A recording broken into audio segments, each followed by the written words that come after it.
For centuries, life and worship for Kenya's Kikuyu people has centered on Mount Kenya, the realm of Ngai, their ancient god.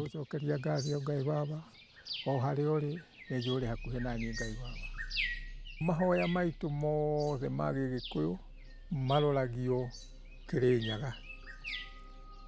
Kĩndũ kĩrĩa kĩrĩho nĩ kuuga atĩ hau nĩho Ngai arĩ, no ti kĩrĩma tũrahoya. Na nĩ tũgĩkoragwo tũĩ atĩ akoragwo arĩ o harĩa tũrĩ. Ngai akoragwo arĩ kũndũ guothe, no nĩ ũndũ wa gwĩciria na ngoro tũgakiuga Ngai aikaraga Kĩrĩnyaga tondũ hau nĩho handũ harĩa hatheru.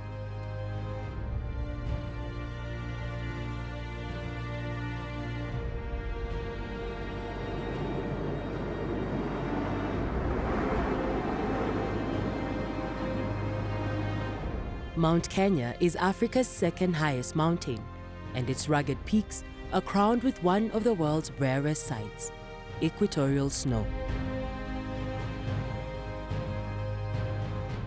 Its slopes are covered with forests and cascading streams.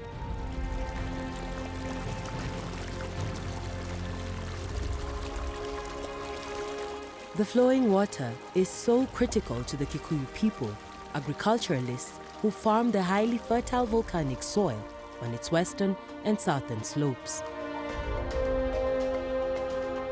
This is a story about their worries and that of all Kenyans.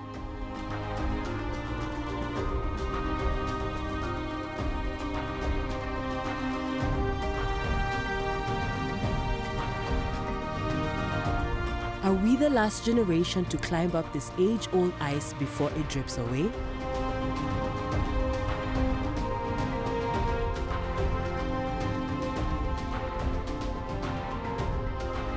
Or will the determination and teamwork that drives men and women up this mountain be enough to save it?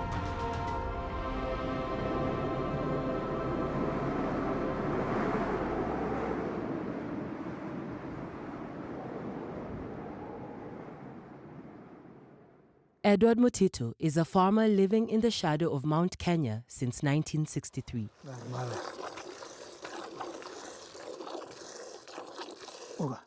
Good. Sante. As a young man, Mutitu worked as a porter, and his fondest memory is when he climbed Mount Kenya for the first time, awed by its blinding carpet of snow and mist. I remember nilipanda hiyo mlima for my first time 1976. Wakati niliamuka namna hii nikaona mahali tumelala na nikaona everywhere is white. I surrendered.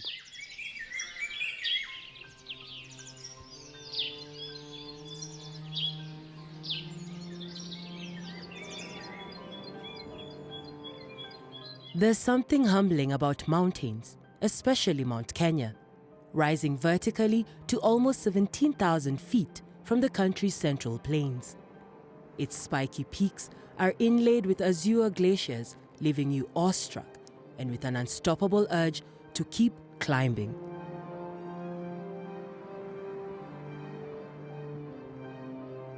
Being first-time climbers, we ascended by the Sirimon route, popular because of its steady rate of ascent.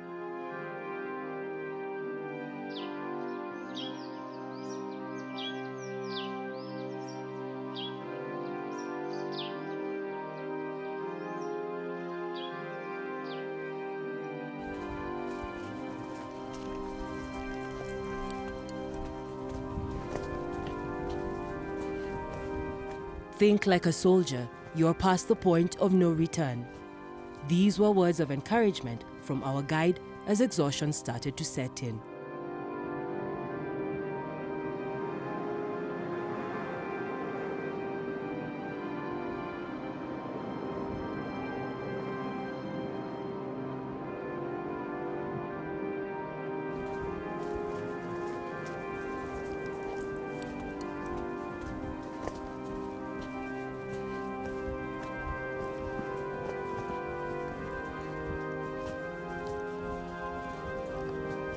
But there are many rewards to keep us persevering. The stunning views of cliffs and spires,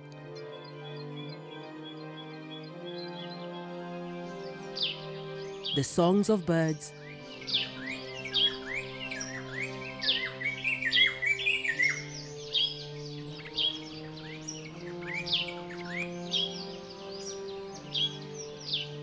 the sweet scent of flowers, and at night, the setting moon, the twinkling stars, all framed against a breathtaking view of Mount Kenya's mighty massif.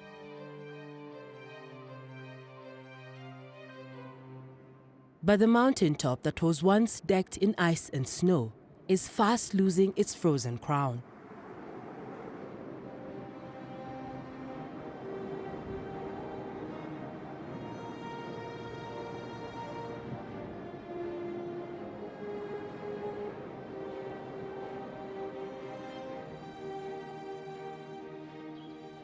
Sasa hii si Mount Kenya ile ilikuwa ya zamani.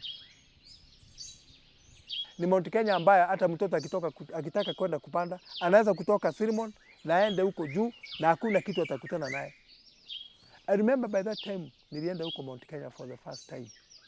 I remember mtu akinionyesha a leopard usiku. Hera, silikuwa zinachezana kila mahali in the morning. Sikiota jua. Today ukienda, they are very few. All throughout the year, Mount Kenya hungeona hizi rocks. Watu walikuwa wanafikiria hata hakuna rocks huko. Walikuwa wanafikiria ni hiyo ice imejiweka. It's a radical transformation that Richard Marete, a porter who has scaled the mountain dozens of times, has witnessed as well. Since I started, I have seen a big change. I have been seeing how the glaciers were big by then, and for now, it's like every day they are getting smaller and smaller.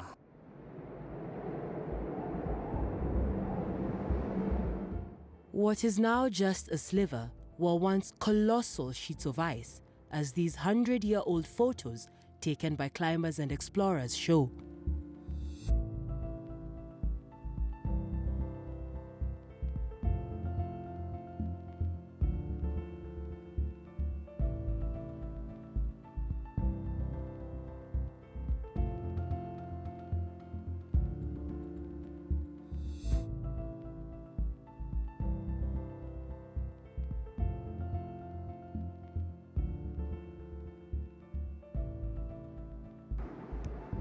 The mountain's glaciers are no longer overwhelming, just mere shadows of their former glory.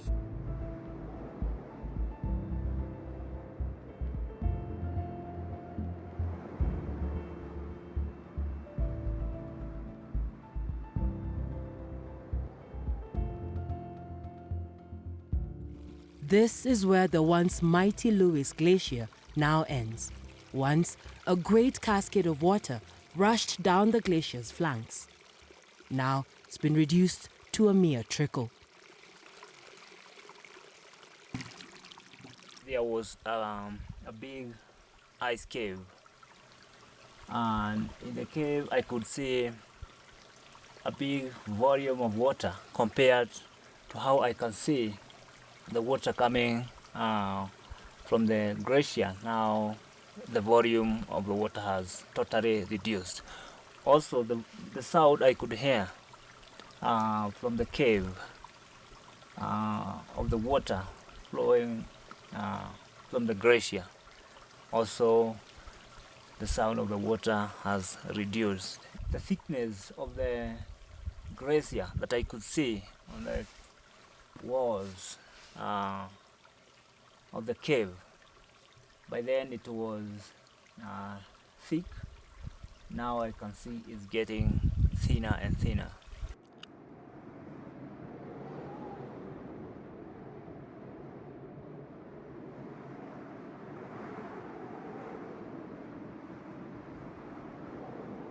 If we relate the glacial loss on Mount Kenya to global glacial loss, we can state that the glacial loss in the tropics is even higher than the glacial loss on mountains in the mid-latitudes or in the high Arctic.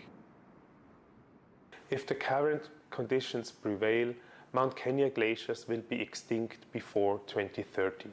Or at least they will have a size that usually you would not call it a glacier anymore.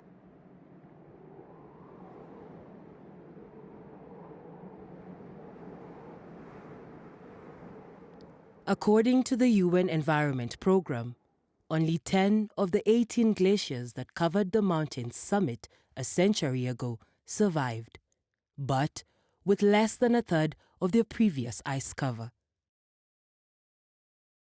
Dr. Rainer Prinz and Dr. Lindsay Nicholson, glaciologists from Austria's University of Graz and the Institute of Atmospheric and Cryosphere Sciences, collected the hard data needed to explain why the Lewis Glacier was melting.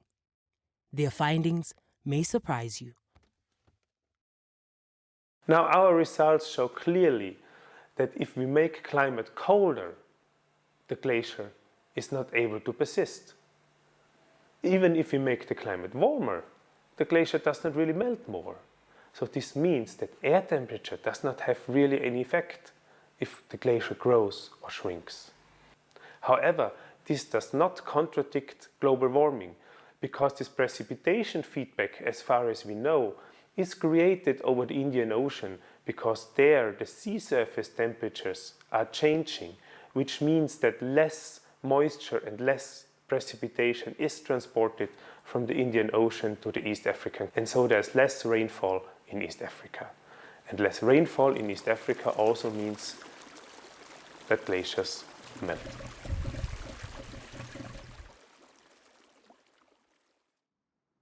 The Lewis Glacier has lost 90% of its volume, with the highest rate of ice volume loss occurring around the turn of the century.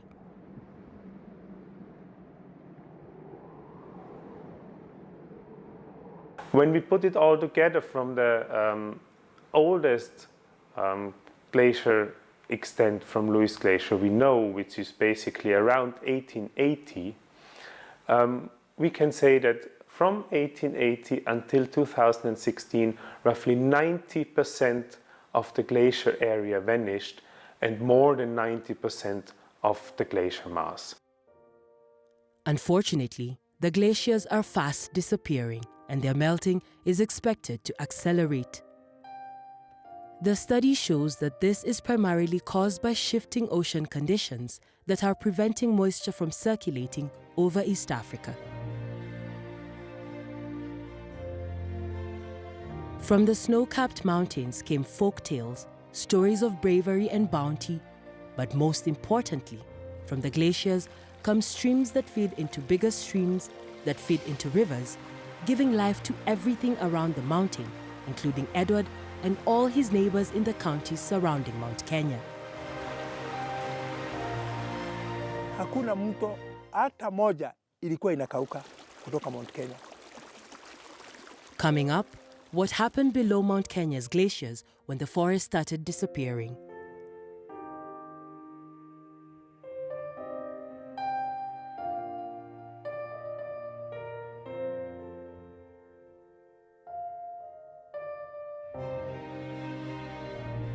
Perpetually shrouded in clouds, Mount Kenya is the source of two of the country's largest rivers, Tana and Ewaso Nyiro North.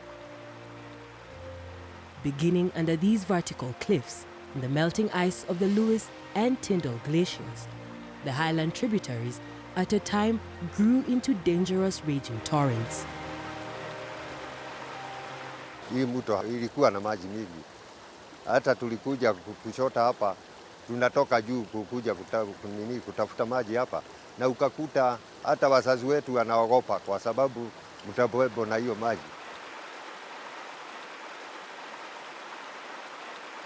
John Jogu is in charge of rationing water from one of the highland's major tributaries, the Narumoru River.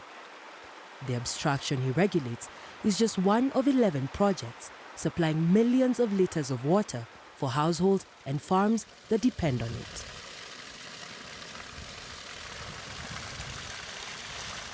Hii project ya Gitwe imeanza mwaka wa 1984. 84 ndio mjengo hiyo ilianza, na tukaanza kuweka hii mifereji. Kutoka pale tukaweka mifereji kama ya inchi 10. Alafu kutoka hapo tukaweka na 8 inches. Kutoka 8 inches tukaweka 6 inches mpaka main tank. Over the last 25 years, he has watched the once fast-flowing streams feeding the water pipes turn into slow trickles through dry rocky beds. It's forced him to ration the life-giving waters during the ever longer dry spells. Tunaenda na seasonal. Wakati wa kiangazi kutoka mwezi wa 7 mwishowe kama tarehe 28 hivi ikaenda namna mpaka mwezi wa 10 wakati wa mvua. Tarehe 15 ndio mvua inaanza hapa.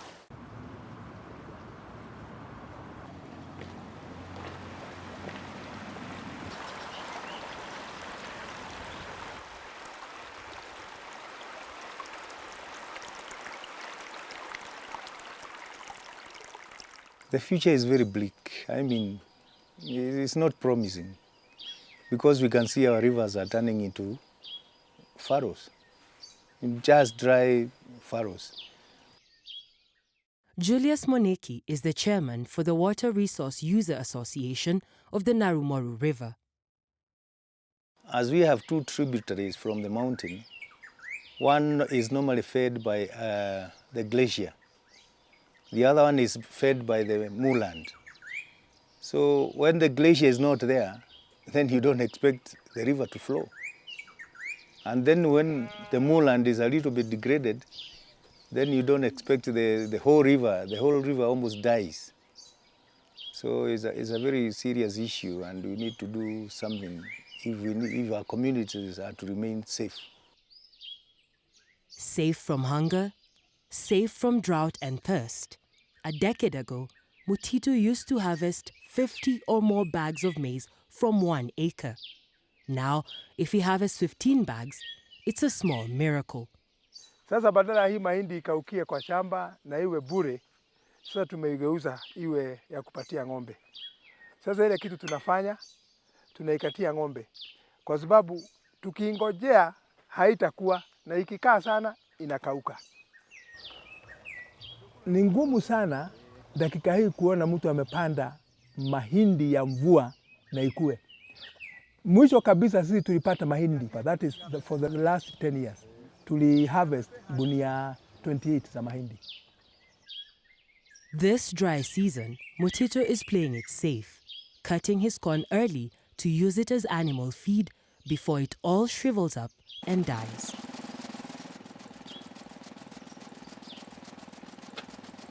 Na sasa hata mimi ni mzuri. Hata hii mahindi yangu ni nzuri kwa sababu hii mahindi yangu nimepalilia na hii mahindi yangu nimeweka fertilizer. Sasa can you imagine wale hawakuweka fertilizer, wale hawakuwa na nguvu ya kuweka fertilizer. Mahindi yao ni kama hii sasa. Inakuwa chini yote iko namna hii. Na sasa huyo mtu kwa sababu anategemea hiyo mahindi tu peke yake.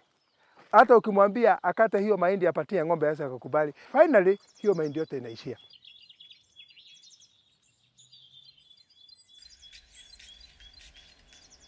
Years ago, farmers were assured of when they would grow their crops and when they would harvest. The only thing farmers say they can depend on now are the empty promises that come with every election season. Like now for Narumoro Dam, we've been fighting for how many years? Over 12 years or 15. Every MP who comes says that I'll build you a dam, but this is a community initiative. But it becomes a campaign tool. And then after the campaign, the whole story is forgotten.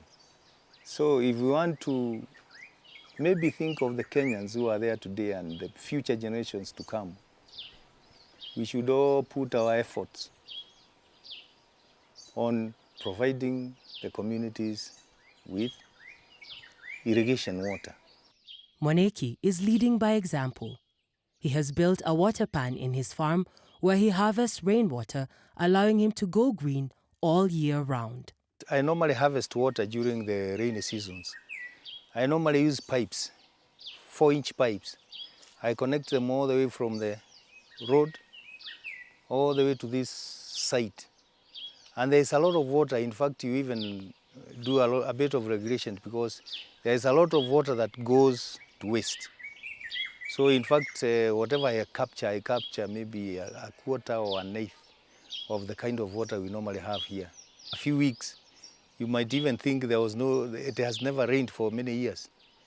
And that's why I had this idea of harvesting this water so that, like now when it's dry, I can be able to do this small irrigation you've seen around.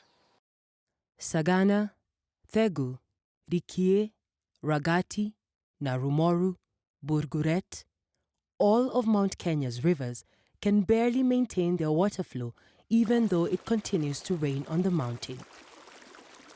Too much water is being siphoned out of the rivers by a soaring population, forcing local government officials to mitigate the rising conflicts between farmers, pastoralists, and wildlife. Population is increasing, demand is increasing, the water resources are not increasing. They may actually be diminishing depending on how you are looking at it. The conflicts are of various nature. We have human-to-human conflicts, downstream and upstream conflicts. We have pastoralists versus farmers conflicts. We also have human versus wildlife conflicts. In 1964, we were about 6 million. But they didn't know that after maybe 50 years, Kenyans will be about 40 million. So you keep on telling the Kenyan common person that you are doing the mistakes without realizing that they are the people who did the mistakes initially because they didn't have good planning for the people to come. Even now, we are 40 million. How many children do we get per year? So maybe in another 10, 20 years, you might even, if you don't plan properly, you could even have no water for drinking. But when you go to the Vision 2030, what does it say? It had said by 2015, everybody should have clean drinking water. But what were the plans? What plans did they have on the ground?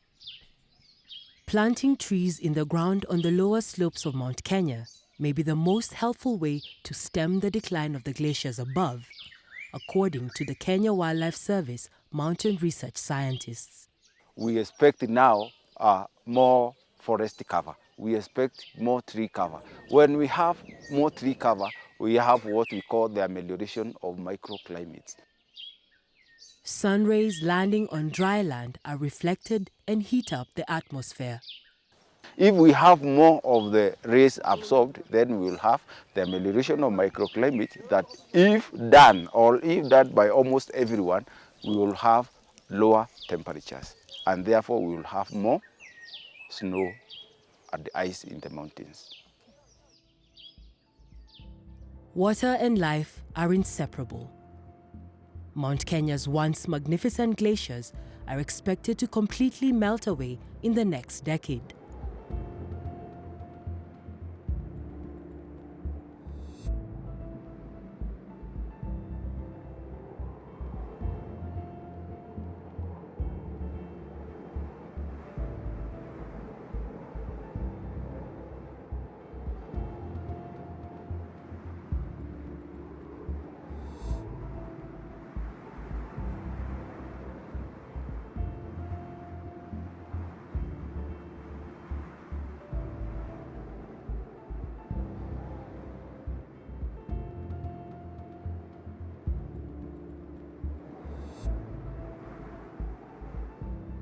The summit will be robbed of its frozen crown, and down below the people will lose much of the mountain's life-giving water, resulting in more hunger, poverty, and conflict.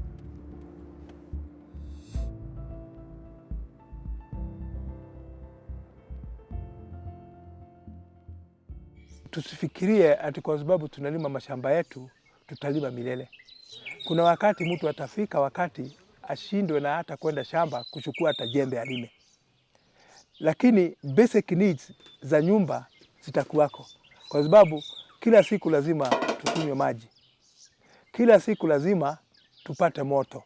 We need to sit down and agree on what we can do ili tujaribu kusave our rivers and our forests, because that is our life. Tukikosa kuhifadhi hiyo biodiversity yetu, si tutaishia.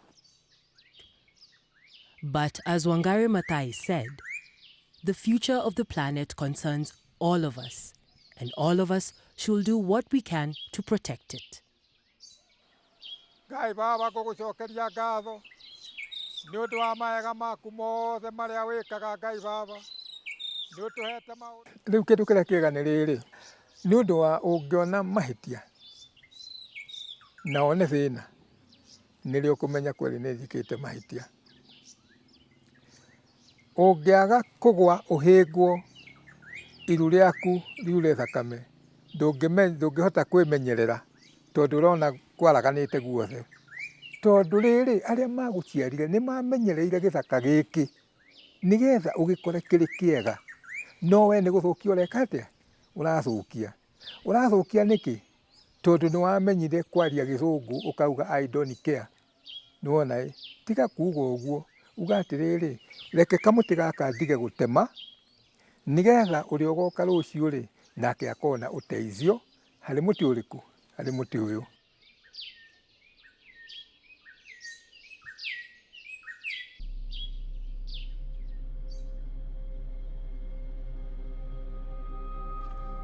Will our children have a chance to see and enjoy the life-giving beauty of Mount Kenya's glaciers? Or will they see it only in the old and faded photos of history books?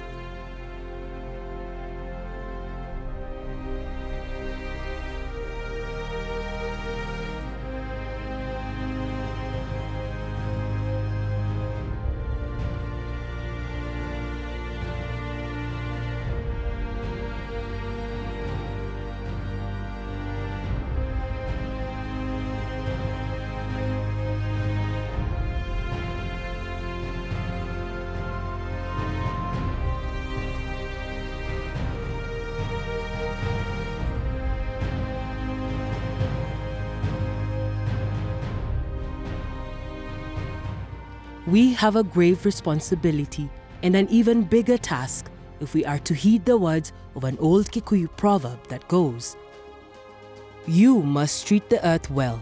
It is not given to you by your parents, but is loaned to you by your children."